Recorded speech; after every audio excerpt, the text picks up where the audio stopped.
Good afternoon mga indoy, mga inday. Ito na naman.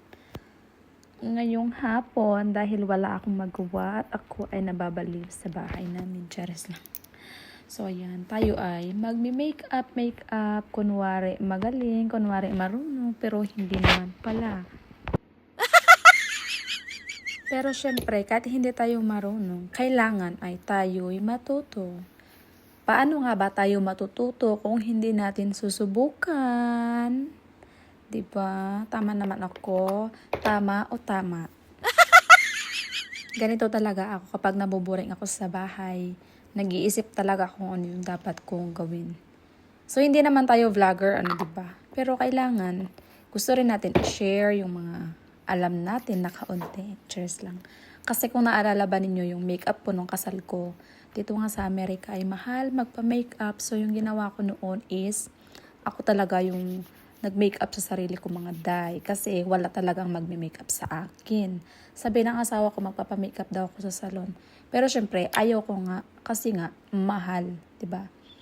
Ikaw ba naman magpapa-makeup ka lang ng simple tapos yung bayad bongga. Suswag na lang. Kaya sabi ko, simple lang naman yung kasal natin. So ako na lang magme-makeup sa sarili ko. Para makatipid-tipid din kami. Dahil maraming gastos tong time na yan. So sige na, magpatuloy na tayo. Wag na tayong mag-share ng mga life story natin. Kasi baka mabash tayo.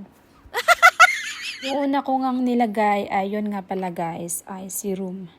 So, yun pala ay yung pangalan ng serum na yun ay Clinicals. Yan ay nabibili dito sa Amerika. And then, the second one na nilagay ko, yun siya ay retinol cream. Yun siya ay moisturizer na cream, retinol, and collagen. So, yun yung una kong pinahid-pahid dyan. So, yun lang talagang nilagay ko dyan sa mukha ko kasi nga dry. Naligo ko kanina, so parang feeling ko dry na dry yung mukha ko. So naglagay talaga ako ng serum and then the retinol cream. Tsaka yung pangatlo kong nilagay guys ay yung Maybelline Fit Me. Tapos yung number nung Maybelline na yon is 335 Classic Tan. So talaga yun siya talaga yung mga bagay sa mga maiitim na balat. Katulad ko. Charis lang. Ewan ko ba anong nakain ko, but yun yung nilagay ko na first. Yun yung nilagay ko na pang cream. Kasi nung kasal namin that time, ito din yung ginamit kong panglagay sa mukha ko. Yung parang, yun siya yung anong tawag nun? Yun yung pinaka foundation ng aking mukha that time. So wala talaga akong ibang color na light. Ewan ko, nagkamali ako ng bilis. So yung nabili ko talaga ay super tan. So yung lagay talaga niyan sa mukha ko ay brown na brown talaga kapag kaya yung dinamihan mo ng lagay sa mukha mo. So kaya yan, tinakpan ko na lang siya ng Incognito. Tapos yung nakalagay dyan is Wet n Wild Incognito. Yan nga pala siya ay concealer. So yan yung white na nilalagay ko now is concealer. Yan siya. Yan yung pangalan is Wet n Wild Incognito concealer. So, yan yung nilagay ko na pang-apat. Tapos, ayan, blend lang natin. Gamitin natin yung brush, whatever you want na magwo-workout. So, it's up to you. Pagkatapos, yan din yung binili ko sa Maynila. Palang na Maybelline New York foundation. So, yan nga pala ay hindi ko na alam kung anong number kasi nga nabura na. Pero yan siya ay matte. Maybelline Fit Me foundation din yan siya. Powder foundation. So, yun yung nilagay-lagay natin. Diba nga sabi ko sa inyo, kunwari magaling ako pero hindi naman talaga. So, hindi ko talaga alam kung ano yung mga unahing ilagay. Basta kung ano yung feeling ko na yun na yun. Basta ganun. O, diba? Taas kilay pa yan. Taas ng left kilay natin. So, ayan. Naglagay na nga pala ako. Nilagay ko ulit yung aking Maybelline na Super Tan 335 foundation. Yan nga pala siya ay matte plus poreless. Ewan ko kung ano yun siya. So, hindi ko alam. Basta yun na yun. Yung number niya is 335. Yan yung aking nilagay. Yan na yung parang pang-contour ko sa aking mukha. Para lumiit yung ating round face na malaki. Charos lang. So, naglagay na din tayo ng kilay. Gumamit pala ako ng lapis. Kaya lang, nagsisi ako kasi nga naputol. Nadiinan ko siya. Kaya sabi ko, yung gagamitin ko na lang is yung Miss Fun na Sharpie Brow Pencil. Pencil din yan siya. Pero yung alam nyo, yung hindi siya lapis talaga na in, yung matulis. Yan siya is yung flat siya. Basta alam niyo yun. Siyempre, pag mahilig kayo sa mga makeup, kagaya ko, or naglalagay ka ng mga eyebrows sa inyong mga mata. So, alam niyo na talaga kung ano yung ibig kong sabihin. So, yan. Yan siya yung aking ginamit sa aking mga kilay. Kung sa kilay-kilay lang, guys, ako naman ay marunong naman kaunti. So, hindi talaga perfect. Depende pa rin sa, minsan depende rin sa mood ko. Depende rin, mode talaga. Depende rin sa mood ko kung ano yung pagkalagay ko ng foundation. Minsan perfect, minsan hindi kasi tinatamad ako kung minsan. Tinatamad ako mag-perfect sa mga bagay na hindi naman kailangan i-perfect. Charos. Ay, hindi yan totoong buhay, hindi. So, ganyan nga. Gumamit lang tayo ng brush kasi may brush na din yan siya. So, yan yung ginamit ko. Ayan, ganyan lang. I-brush lang natin siya. So, sa kabila, kung makikita talaga ninyo, ay makapal-kapal. Sa kabila, ewan ko ba talagang makapal yung kabila kong kilay. Kasing kapal na mukha ko, charos lang. So, yan. Yung ginamit ko, yan na lang dahil ang ending, naputol talaga yung pencil na gagamitin ko sana. Na alam nyo yun, yung XXL pencil. Basta, yung pangalan niya is eyeliner pencil. Yan lang naman. Tsaka number 43. And then, yan, ganyan, dinagdagan ko sa kabila kasi napansin ko talaga sa kabila. Makapal na kapal. Yung super kapal talaga siya. So, sabi ko, magdadagdag talaga ako dyan kasi sa kabila ay makapal siya. So, ganyan. Pagandahin naman natin yung mga mukhang hindi na natin, alam mo yung parang hindi na siya maaayos. Tapos, ayan, blend ko lang siya yung nilagay kong Fit Me, foundation na brown, yung tan color number 335, yan. So, magic na guys. Ganyan kabilis. Ginamit ko lang nga pala dyan is yung alam niyo yung foam ng ng ating powder foundation. Yun na yung ginamit ko pang blend. Para ma-blend. Tapos, yan, maglalagay-lagay naman tayo dyan ng powder again. Yung ating white foundation, yung isa kong ginagamit na foundation, yung pangalan niya is Rimmel London naman ito siya. Tsaka yung Stay Matte powder, basta yan, lasting up to 5 hours daw. Ewan kong totoo. Basta bahalan, hindi ko naman ito papatagalin ng ganun. For the charger lang itong makeup na to. So, wala pala akong pupuntahan today. Ginawa ko lang to kasi nga wala akong magawa. Sabi ko na naman sa inyo, ulitin ko na naman, nabobore talaga ako sa bahay. Kaya yan yung mga ginagawa ko kapag wala akong magawa-gawa. So, ayan. Naglagay nga pala, ginamit ko pa rin yung putol na pencil sa aking lips. Kasi gusto ko medyo brown siya yung gilid niya para maano na talaga natin yung shape ng ating lips pa. Yung lalabas yung shape talaga ng ating lips kapag gumamit tayo ng mga ganyan. Tapos ang ginawa ko, blend ko pa rin yan siya para hindi siya magmukhang drawing. So, ganun lang yung ginawa ko. And then, gumamit na naman tayo ng brush, yung pinakamalaging brush na meron ako. Tapos, maglalagay na tayo ng blush on sa ating pinkish na face. Charot lang. Pwede pa rin kayong mag-bash kung gusto ninyo. Kasi hindi naman talaga perfect pagkagawa ko. Pero patawarin ninyo ko guys. Kasi yan na yung nakakaya ko. Dahil di naman talaga tayo makeup artist. Pang-ordinary lang tayo.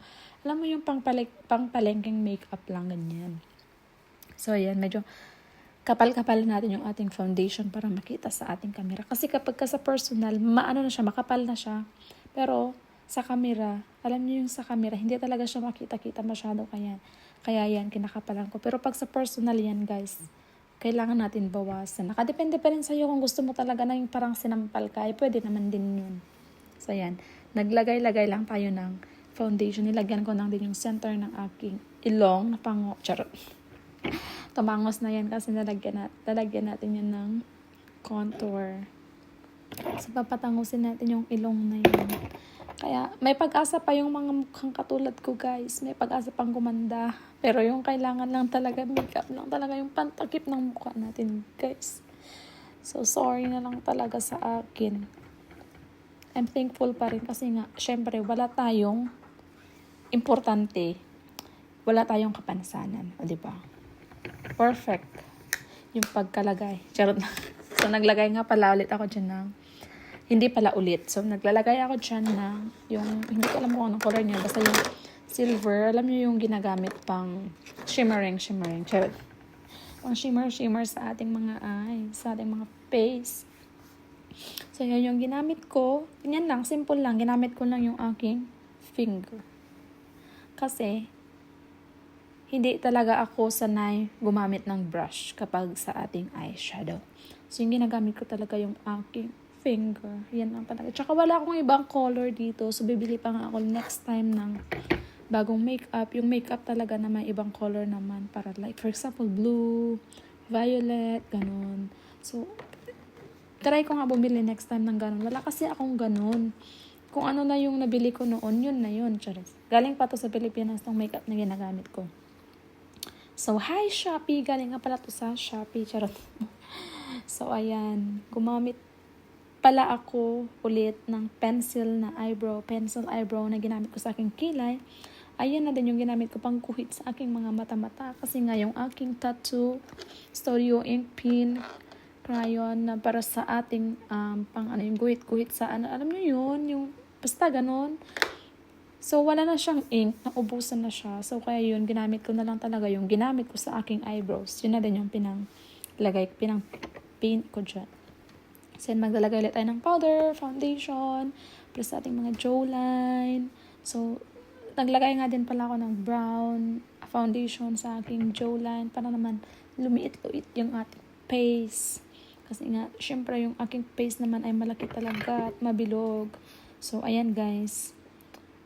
Ayan yung sinasabi kong nilagay ko sa aking mata. Yun din yung ginamit ko pang lagay sa aking, alam nyo yun, muta-muta. Charot.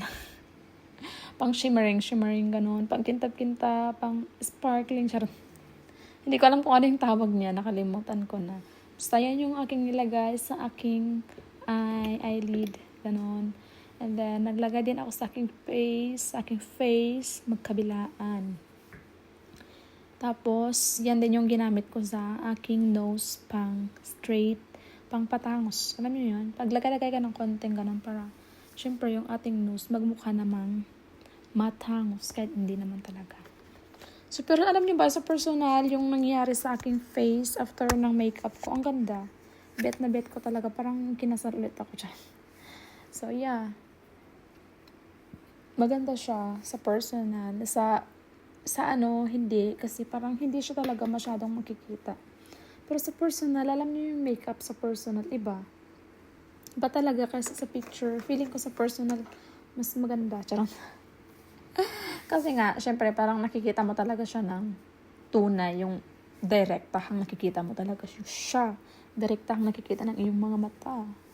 Kaya yun, maliwanag sa buwan. Nakikita mo talaga yung ganda ng makeup mo. Kahit, lang, very simple lang yan. So, hindi, sabi ko nga na naman sa inyo, pwede nyo akong i-bash. Libre lait talaga.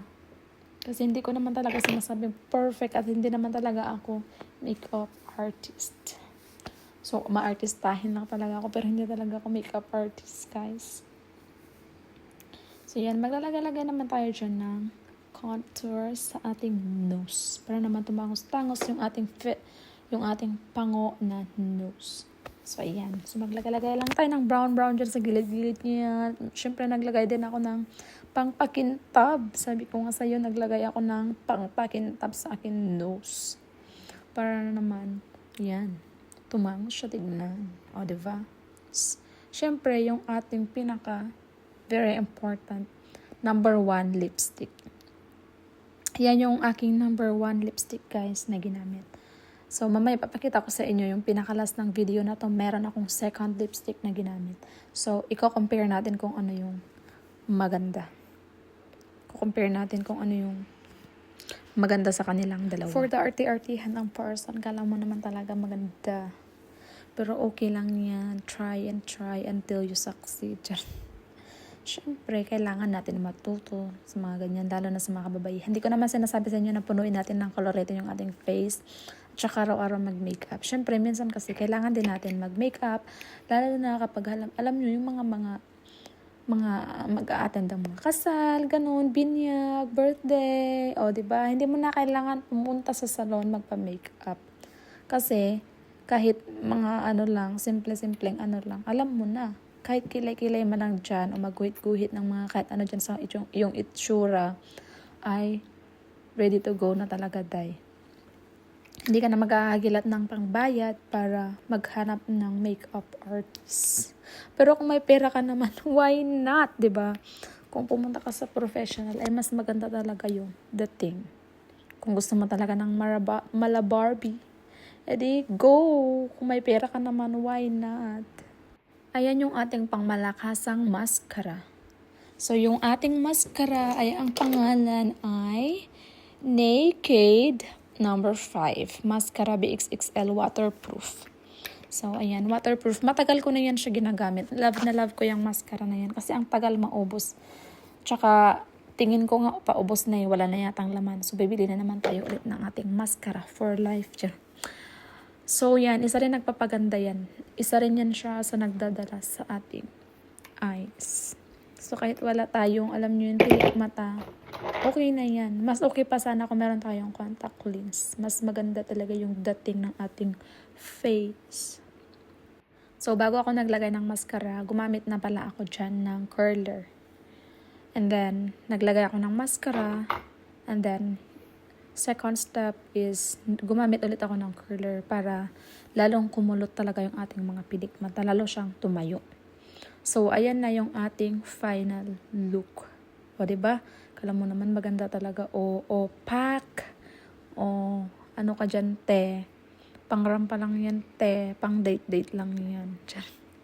So, ayan. Kung may ka-date ka, pwede na yung mga ganitong makeup. O, diba? Pag mga anniversary yan, go! Wear makeup, guys. Ayan yung sinasabi ko. Ito yung sinasabi ko sa inyo na second lipstick. Mas maganda ba to kaysa sa una? Kasi ako, para sa akin, mas bet ko to. Maganda siya sa morena skin. So, ayan. Perfect. Pwede na tayong makipag-date. Go na, day! O, diba? In love ako sa lipstick na to. Ang ganda. So, ayan na yung ating finish makeup. Siguro pasado na din yan sa inyo, diba? Pwede na kayo mag-bash. Thank you for watching. Bye!